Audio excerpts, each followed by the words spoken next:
We'll bring you the rest of the papers as and when we get them here on Back Pages tonight. Let's start off with that Super League verdict after the European Court of Justice ruled that FIFA and UEFA acted unlawfully when blocking the formation of the Breakaway League in 2021. Jonathan, I just wonder, this was the last thing that ultimately was keeping the A22 project alive, the Super League project alive. They needed to win this, and they've done it. How much of a surprise is that to you? How much of a shot in the arm is it to the European Super League idea? Well, I mean, I guess that's two separate questions. I think the European Super League idea is still, I mean, it's hard to see it happening. And you look at the English clubs particularly, but across the continent as well, that have come out against the idea. And, you know, like Seferin says, he looks forward to watching a two-club league until they get more major clubs on side, until more major clubs actually come out and publicly back it, and you get a sense that fans are a little bit more enthusiastic about the idea as well, because I think that's where the emphasis is going to come from. Then it's really hard to see this taking off. I mean, in terms of the judgment itself, it's actually a lot more nuanced than one side winning and one side losing. I think there was a danger, or certainly UEFA feared that the judgment might have ruled that basically their kind of legislative monopoly would have to be broken up, and that you might actually be looking at the breakup UEFA. That's been averted, and there is an argument that this actually strengthens UEFA because and I'd like to FIFA in the long run, because there is an argument made about sporting merit that these bodies exist not just to make money or they're not just a business, that sport exists on some plane beyond a simple entertainment product, and that bodies, governing bodies, have a right to legislate those in a way that preserves sporting merit. I don't think that has a huge amount of impact, like I say, in the short term, because we've got the changes for the Champions League already voted through, which is a kind of a Super League in all but name. But I think that that part of it where it safeguards UEFA's claim to adjudicate based on sporting merit, I think that could come in very, very useful further down the line. In your paper, Jason, at the back of the Telegraph, we've got the story here that Arsenal and Liverpool are trying to distance themselves. They're under pressure to snub the Super League. We've already heard that Manchester United, Manchester City, Tottenham, Chelsea, they're pledging allegiance to the competitions they already currently play in. I mean, that will be obviously of real kind of, it would be a boost to the confidence of UEFA, who probably already feel like, well, actually, you get the Premier League clubs in, then this absolutely ain't going to fly with the European Super League. Is there any concern, do you think, for Alexander Seferin or indeed Gianni Infantino? I don't think there's any chance whatsoever that any Premier League club will be joining this incarnation of the European Super League. Absolutely no chance. I don't think any Premier League club will join. Any German club will join, any French club will join, any Italian club will join. Maybe even Juventus won't even get interested anymore. I think it is, as it is at the moment, absolutely dead in the water. I know this judgment has got everyone very, very excited today, and I saw things being said earlier about how it was like a Bosman moment for football. It just isn't. And I think actually the judgment is very interesting. Jonathan's touched upon the sort of sporting merit argument. One of the other issues that's touched on in the judgment is UEFA's right to still authorise tournaments. I think obviously their own rules have been questioned, and rightly so, because there is a real fear about the monopolistic element and the way that UEFA and FIFA operate. But I think the horse has bolted. I think this is too late for this European Super League. I think all the changes they wanted to happen have pretty much happened. And actually in the judgment also, it talks about some of the things taking away the sort of elitist element of it. We also know the new incarnation of the European Super League, they're talking about, relegation. All these things which was the attraction before for the clubs to get involved have gone, really. They're getting the money they wanted. They're getting a bigger share of the pot. They're getting even more money. We're 18 months away from a Club World Cup, which is going to have 25 teams, going to be expanded. It's going to be a huge tournament. The Champions League is reformatted. It's even bigger next year. I just don't think there's any call whatsoever for a European Super League as things stand. With Arsenal and Liverpool, yes, there's been pressure today, and rightly so, actually. I'm surprised those two clubs haven't put out public statements in the way the other four clubs have. But obviously, privately, they pointed to the fact that they made statements 2 years ago, and they stand by those statements. They've got no interest whatsoever in being involved in the European Super League. And actually, to be fair to Liverpool, they have said in the past that they have now given their fans, the supporters trust, the power of veto. So there's no way they can get involved in any form of a breakaway without the say-so of their fans. They've given that guarantee. So those clubs cannot get involved. Jonathan, trying to be as fair as we possibly can be, is there anything about the new plan that A22 launched today that you actually like?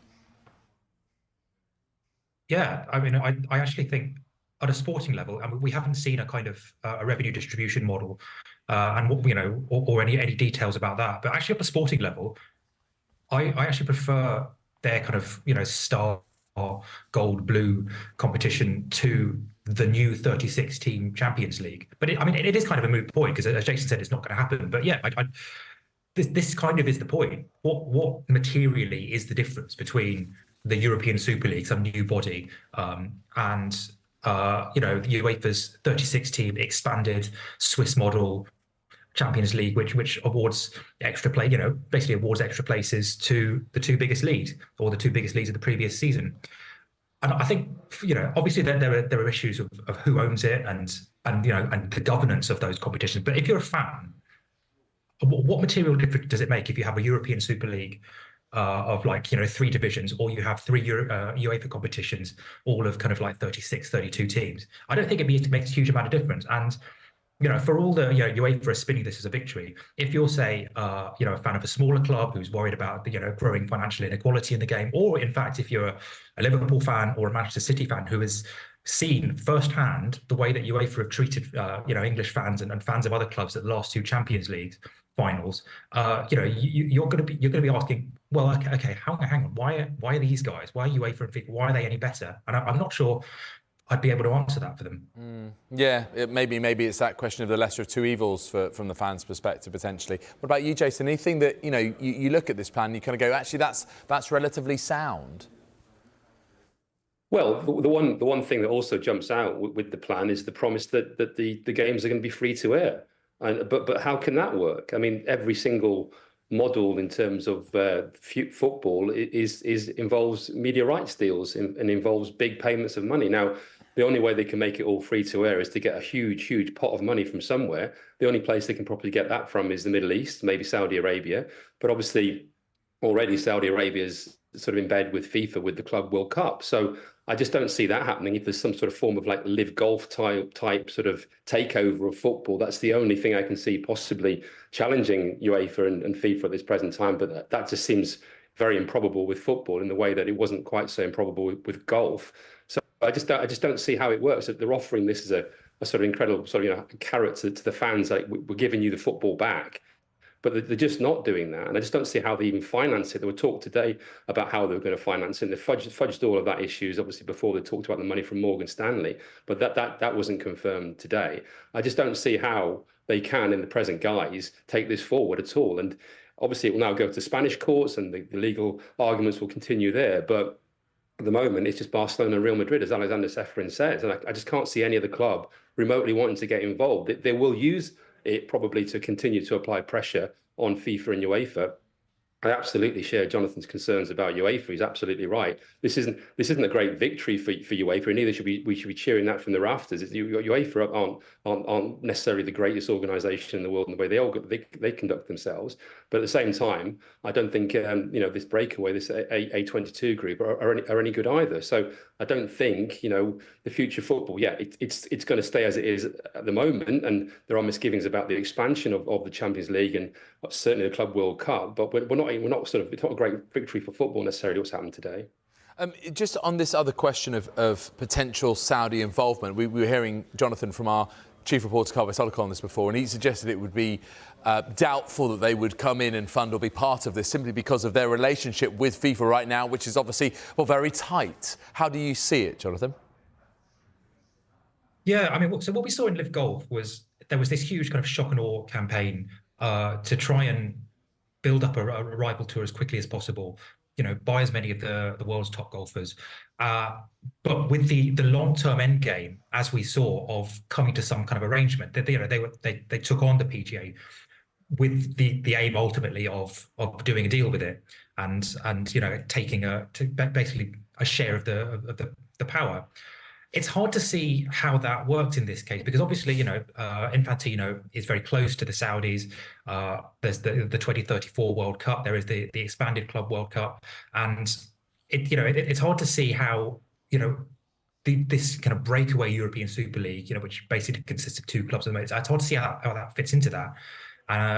That's even before you get onto the competitive element of how you incorporate, the likes of Newcastle or even the Saudi Arabian clubs into a potential league. So I think it's kind of a non-starter. There is a sense that maybe the A22 are basically trying to, like Jason says, put pressure on UEFA and FIFA with a view to doing a deal further down the line. But it's hard to see it, how far they would get with that or what kind of shape that deal would take.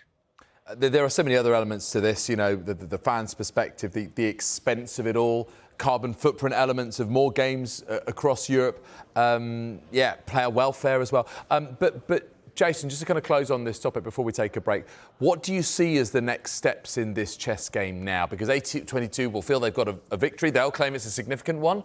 What do you think happens next?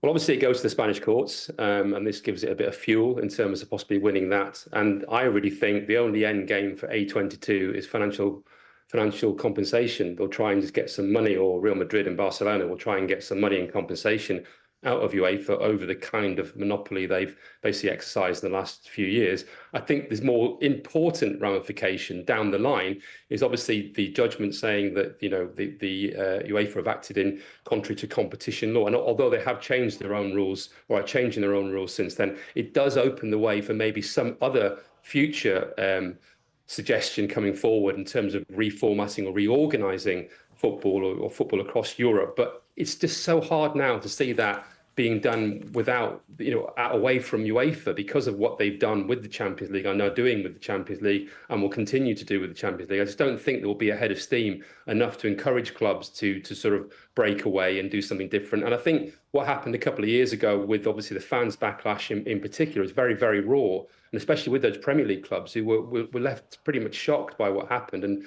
again, that showed how out of touch some of those clubs were with their own fan bases at the time.